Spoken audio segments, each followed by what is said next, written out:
இன்னைக்கு நம்ம வீடியோல எதை பத்தி பார்க்க போறோம்? நீங்க என்னென்ன கொடூரமான விஷயங்களை பத்தி தெரிஞ்சுக்க போறீங்க தெரியுமா?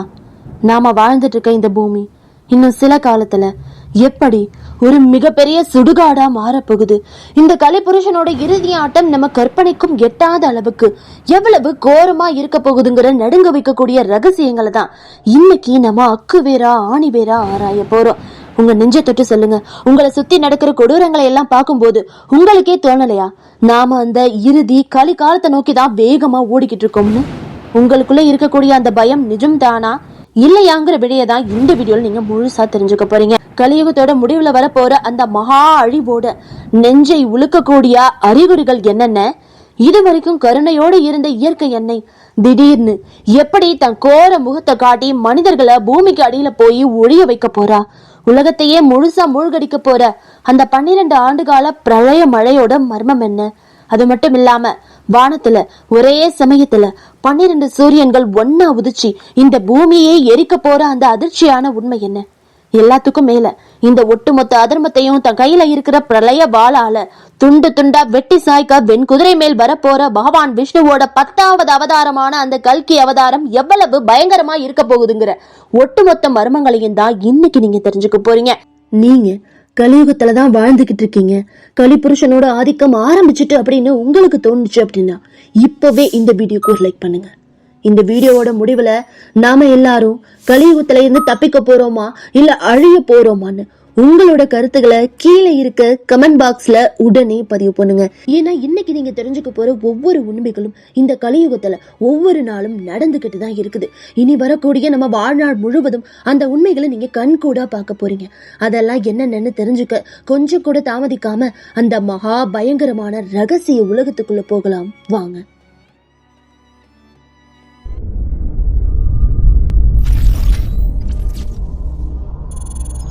இந்த பூலோகத்துல பாவங்கள் நிரம்பி வழிந்து அதன் உச்சத்தை தொடும்போது மனிதநேயம் முற்றிலும் அழிந்து போகும் வேளையில அப்பதான் தொடங்கும் கலியோட நிஜமான இறுதி ஆட்டம். கல்கி புராணத்திலும் கருட புராணத்திலும் எழுதப்பட்டிருக்கும் அந்த இறுதி காலம் எவ்வளவு பயங்கரமானதா இருக்கும் அப்படின்னு நினைச்சு பார்த்தாலே ஒரு சாதாரண மனிதனோட நெஞ்சம் பயத்தால் நடுங்க தொடங்கும். ஒருவேளை நாம இப்போ அந்த கோரமான கலிகாலத்தை நோக்கி தான் நகர்ந்துகிட்டு இருக்கோம் போல. இந்து தர்மத்தின்படி காலம்ங்கிறது ஒரு நேர்கோடு கிடையாது, அது ஒரு சுழற்சி சக்கரம். தன்னைத்தானே மீண்டும் மீண்டும் சுழற்றி புதுப்பித்துக் கொள்ளும் கால சக்கரம் அது. இந்த மகா சக்கரத்துக்குள்ள 4 பெரும் யுகங்கள் இருக்குது. முதலாவதா சத்திய யுகம், எங்க பார்த்தாலும் உண்மையும் தர்மமுமே நிலைத்திருந்த காலம் அது. அதுக்கப்புறமா வந்ததுதான் திரேதா யுகம், அங்கு தர்மம் சற்றே பலவீனம் அடைய தொடங்குனுச்சு. அதுக்கப்புறமா வந்ததுதான் துவாபர யுகம், அங்கே நன்மையும் தீமையும் உண்மையும் பொய்மையும் சரிபாதியாக சமநிலையில இருந்திருக்கு. இதோ இறுதியா நாம வாழ்ந்துட்டு இருக்கக்கூடிய இந்த கலிகாலம் மிக இருண்ட யுகமான கலியுகம். நம்முடைய புனித நூல்கள்ல ரொம்பவே தெளிவா இந்த கலியுகத்தை பத்தி விவரித்திருக்காங்க. மனிதனோட பாவங்கள் அதிகரிக்க அதிகரிக்க அந்தந்த யுகத்தோட சக்தியும் அதோட ஆயுட்காலம் படிப்படியா குறைஞ்சுக்கிட்டே வருமா. சத்திய யுகத்தோட காலம்ங்கிறது தோராயமா 17,28,000 ஆண்டுகளா இருந்திருக்கு. அதுக்கு அடுத்ததா வந்த திரேதா யுகத்தோட ஆயுள் 12,96,000 ஆண்டுகளா இருந்திருக்கு. திரேதா யுகத்திற்கு பின் அரங்கேறிய துவாபர யுகத்தோட காலம் 8,64,000 ஆண்டுகளா இருந்திருக்கு. இறுதியா தர்மம் ஒற்றை காலில் நிற்கும் இந்த கலியுகத்தோட ஆயுளோ 4,32,000 ஆண்டுகளா இருக்குது. இந்த ஒட்டுமொத்த காலச்சக்கரத்தோட கதையில ஒரு மிகப்பெரிய திருப்பு முனை என்ன தெரியுமா? எப்போ பகவான் ஸ்ரீகிருஷ்ணர் இந்த பூமியை விட்டு வைகுண்டத்துக்கு போனாரோ சரியா அதே கணத்துலதான் துவாபர யுகம் முடிவுக்கு வந்துச்சு. கலியுகத்தோட ஆதிக்கம் ஆரம்பமாகுது. இன்னைக்கு நாம வாழ்ந்துட்டு இருக்குது அதே கலியுகத்துலதான். எங்க தர்மம் மெல்ல மெல்ல செத்து கொண்டிருக்கிறதோ, எங்கே அதர்மம் நாளுக்கு நாள் விஸ்வரூபம் எடுத்து கொண்டிருக்கிறதோ அந்த கலியுகத்துலதான் நாம இன்னைக்கு வாழ்ந்துட்டு இருக்கோம். பாகவத புராணத்துல ஒரு தீர்க்க தரிசனம் சொல்லப்பட்டிருக்கு. கலியுகத்துல மனிதன் உண்மையை விட்டு வெகு தூரம் ஓடுவானா, பொய்யை மட்டுமே தன் வாழ்க்கையோட ஆதாரமா புகலிடமா மாத்திக்குவானா, உறவுகள் யாவும் வெறும் பெயர் அளவுல மட்டும்தான் எஞ்சி இருக்குமா, மனிதன் முற்றிலும் சுயநலவாதியா தன் சொந்த லாபத்துக்காக மட்டுமே வாழ தொடங்குவானா. கொஞ்சம் யோசிச்சு பாருங்களேன். இன்னைக்கு இருக்கக்கூடிய காலகட்டத்துல புராணங்கள் சொன்ன இந்த வரிகள் எல்லாமே மெல்ல மெல்ல நிஜமாகிக்கிட்டு வர்றத நம்ம கண் முன்னாடியே நம்ம பார்க்க முடியும். கலியுகத்தோட முடிவுங்கிறது ஒரு சாதாரண விபத்தாகவோ எதேச்சையான நிகழ்வாகவோ இருக்க போறது கிடையாது. இங்க எழக்கூடிய ஒரு உண்மையான கேள்வி என்னன்னு பாத்தீங்கன்னா, அந்த மகா அழிவிற்கு முன்னால் என்னென்ன அறிகுறிகள் நம்ம கண்களுக்கு தென்படும் அப்படிங்கிறது தான். மனித குலத்தின் அழிவு நெருங்கும் போது, கலியுகம் அதோட உச்சக்கட்ட காலத்துக்கு போகும்போது முதலாக மனிதர்களோட சிந்தனை முறை முற்றிலுமாக தலைகீழாக மாறும் அப்படின்னு சாஸ்திர நூல்கள்ல கூறப்பட்டிருக்கு.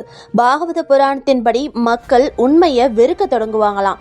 பொய்களையும் ஏமாற்று வேலைகளையும் தான் தங்களோட உண்மையான தர்மமா ஏத்துக்குவாங்களாம். எவனொருவன் மிகப்பெரிய அளவில் தந்திரமும் வஞ்சகமும் சூழ்ச்சியும் செய்ய தெரிந்தவனாய் இருக்கானோ அவனே இந்த உலகத்துல புத்திசாலியா கருதப்படுவானா. மெல்ல மெல்ல ஆன்மீகமும் தர்மமும் வெறும் போலி வேஷமாக பகட்டாக மட்டுமே சுருங்கி போய்விடுமா.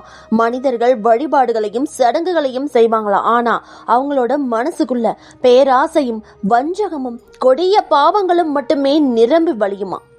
அடுத்து வர போறது ஒரு கொடூரமான காலம். அங்க மனிதன் வெறும் பணத்துக்கு பின்னாடி மட்டுமே வெறி பிடிச்சு ஓடுவானா. விஷ்ணு புராணத்துல மிக தெளிவா இத பத்தி என்ன சொல்லியிருக்காங்க அப்படின்னா, யாரிடம் அதீத பணம் இருக்கிறதோ அவனே இந்த சமூகத்தில் பலசாலியாக உயர்ந்தவனாக மதிக்கப்படுவானா. அங்கே அறிவுக்கு மதிப்பு இருக்காதான், ஒழுக்கத்திற்கும் நல்ல குணத்திற்கும் மரியாதை இருக்காதான். மனிதனோட பணப்பை மட்டும்தான் அவனோட தகுதியை தீர்மானிக்குமா.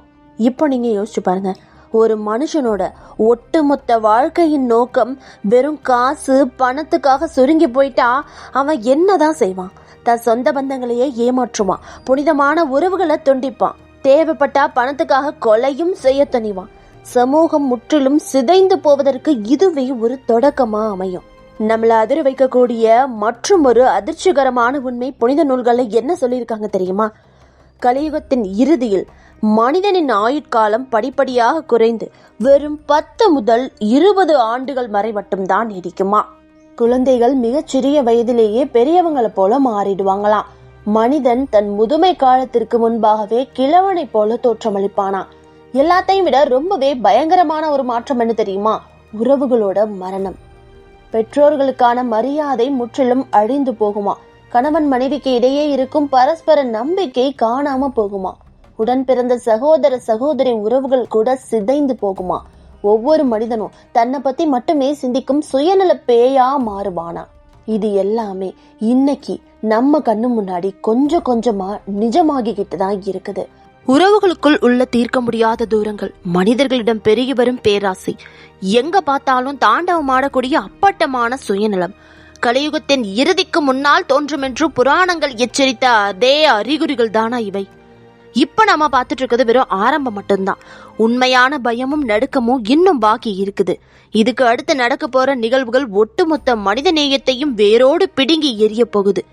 இதுவரை நீங்க தெரிஞ்சுக்கிட்டது கலியுகத்தின் இறுதிக்கு முன்னால் மனிதன் எப்படி மாறுவான், உறவுகள் எப்படி அழியும், பாவம் எப்படி உச்சத்தை தொடும் அப்படிங்கறத பத்தி தான். ஆனா மனிதன் தன் பாவங்களின் எல்லையை தாண்டுற போது மௌனமாக பார்த்து கொண்டிருக்கும் இந்த இயற்கை எண்ணை ஒருபோதும் அமைதியாக இருக்க மாட்டாங்க. அங்கிருந்துதான் தொடங்கும் அந்த மகா விநாசத்தின் உண்மையான ஆட்டம். விஷ்ணு புராணமும் பாகவத புராணமும் நமக்கு கொடுக்கக்கூடிய அபாய எச்சரிக்கை இதுதான். அதர்மம் பெருகும் போது மனிதர்களுக்குள்ள இருக்கக்கூடிய கருணை மற்றும் இரக்கம் முற்றிலுமா செத்து போகும். அவன் சுய இச்சைகளுக்காக மட்டுமே வாழ தொடங்குவான். எந்த அளவுக்கு அப்படின்னு பாத்தீங்கன்னா, மனிதன் பாவம் அறியாத வாய் பேச முடியாத அகிம்சை விலங்குகளை கூட விட்டு வைக்க மாட்டானா. ஒரு காலத்துல தாயாக தெய்வமாக காமதேனுவாக வணங்கப்பட்ட பசு போன்ற புனிதமான விலங்கை கூட மனிதன் கொன்று அதோட மாமிசத்தை உண்பான். அதே மாமிசத்தை வித்து பணமும் சம்பாதிப்பான். எந்த ஜீவனை ஒரு காலத்துல மாதா என்று அழைத்து போற்றினார்களோ அதே ஜீவன் கொடூரமான சுரண்டலுக்கு உள்ளாக்கப்படும்.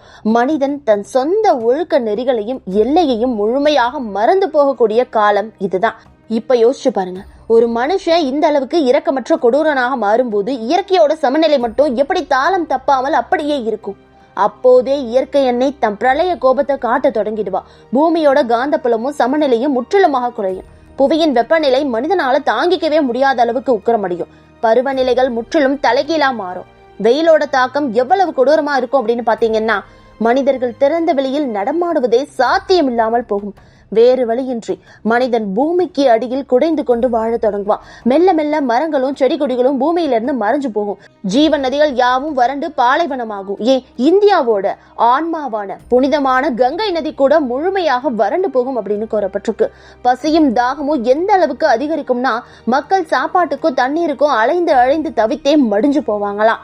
பூமியின் வளம் கொழிக்கும் முளைப்பத்திறன் முற்றிலுமா அழிந்து போகுமா. தானியங்கள் அனைத்தும் பூமிக்கு அடியில் சென்று மறைஞ்சு போயிடுமா. விலங்கினங்கள் எதுவுமே மிஞ்சாதான்.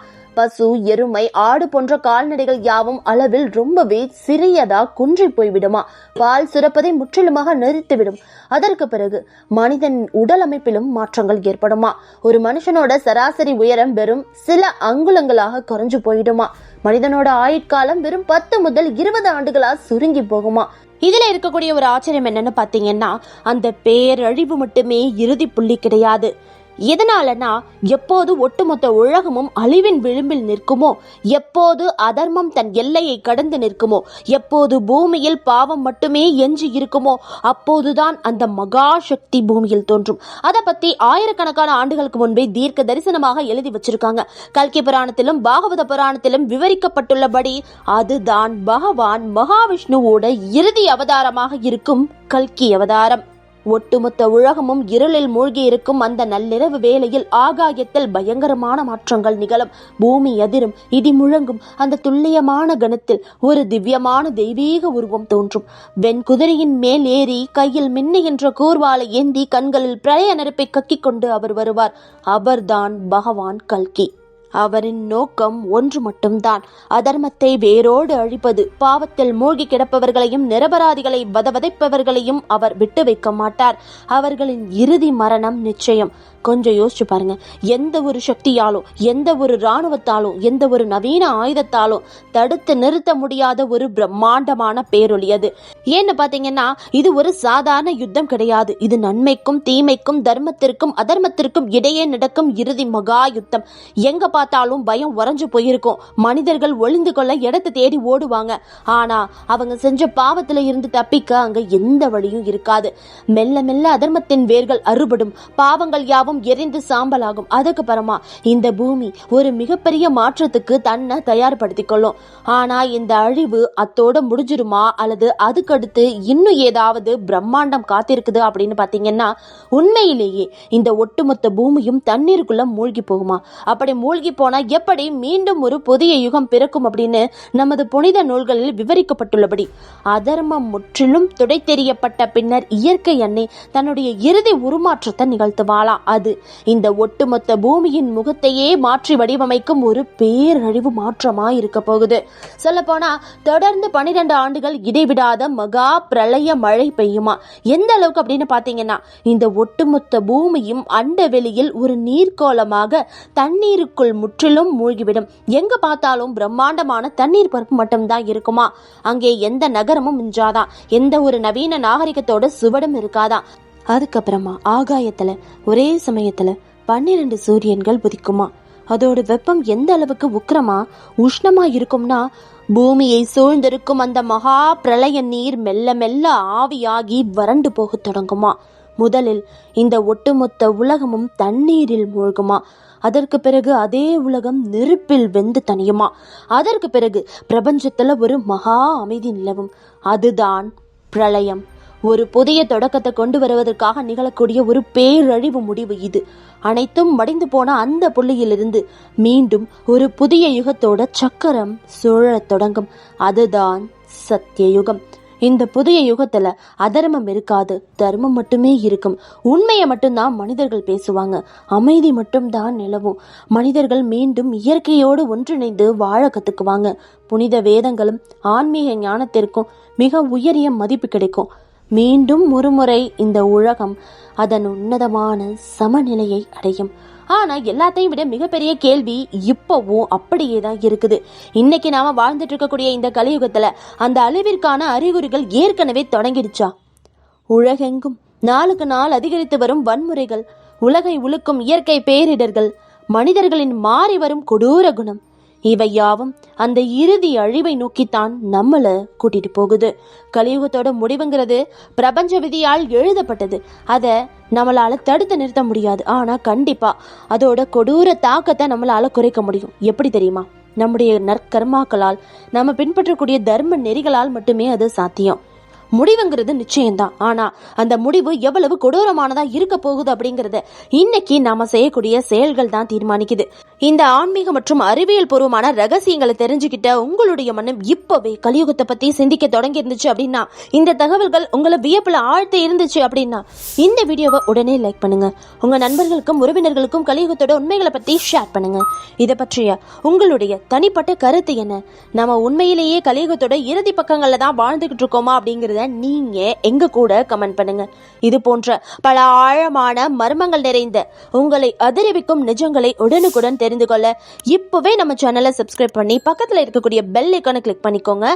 தொடர்ந்து உங்களோட ஆதரவை எங்களுக்கு கொடுங்க. அடுத்த ஒரு சுவாரஸ்யமான பதிவில் மீண்டும் உங்களை சந்திக்கும் வரை உங்களிடமிருந்து விடைபெறுவது வைரல் ஸ்டாரி அட்மின் ஸ்வாதி. நன்றி, வணக்கம்.